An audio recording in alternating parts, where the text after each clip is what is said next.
casamento, fauna e flora, contos e histórias, música e dança, gastronomia. religião. Bem-vindo ao canal de Soca. Olá, bem-vindo mais uma vez ao canal Chota. Se você gosta de cultura, você está no lugar certo. E para hoje, eu vim fazer um provérbio choque. Mas antes disso, dá já um like, compartilha e, por favor, nos siga. Assim, fazemos com que muitas outras pessoas que gostam de questões relacionadas à cultura choque possam ter acesso a matéria como essa. O provérbio que eu trago hoje é Tungurambamba ao chino achirima. A Tungurambamba ao chino achirima. É isso ali.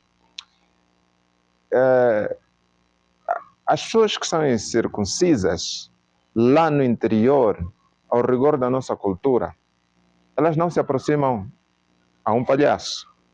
Não podem chegar próximo de um palhaço se esse não for aquele específico para dançar, para divertir e entreter as pessoas. Porque essas figuras místicas que são os palhaços também depois vão se diferenciar do ponto de vista de funções.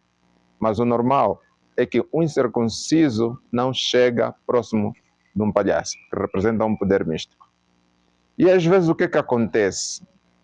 Na saída do palhaço de uma aldeia para outra, muitas vezes acaba cruzando com um incircunciso. Ou seja, um incircunciso pode cruzar com um palhaço.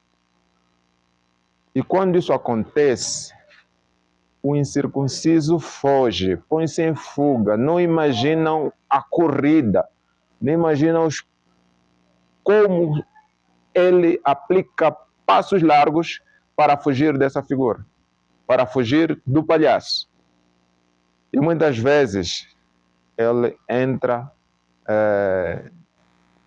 em sítios onde há picos.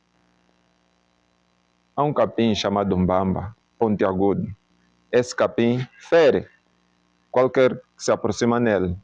Mas um incircunciso, quando foge do palhaço, ele não se importa, entra nesse sítio.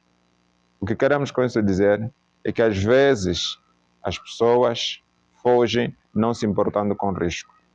O provérbio nos ensina que o medo leva as pessoas a enfrentarem perigos, a enfrentarem riscos. Por isso é que o Chirima, o incircunciso, ao fugir do palhaço, ele vai enfrentar o capim, ainda que seja pontiagudo, ainda que o fira. Ele vai preferir as feridas, os picos, os arranhões do capim do que enfrentar um palhaço. Às vezes o medo é bom, porque ajuda as pessoas a enfrentarem grandes desafios. O provérbio de hoje, Tungurambamba, Ochino Achirima. Espero terem gostado. Por favor, compartilhem, como sempre, para que possamos levar mais provérbios a diferentes pessoas. Até já!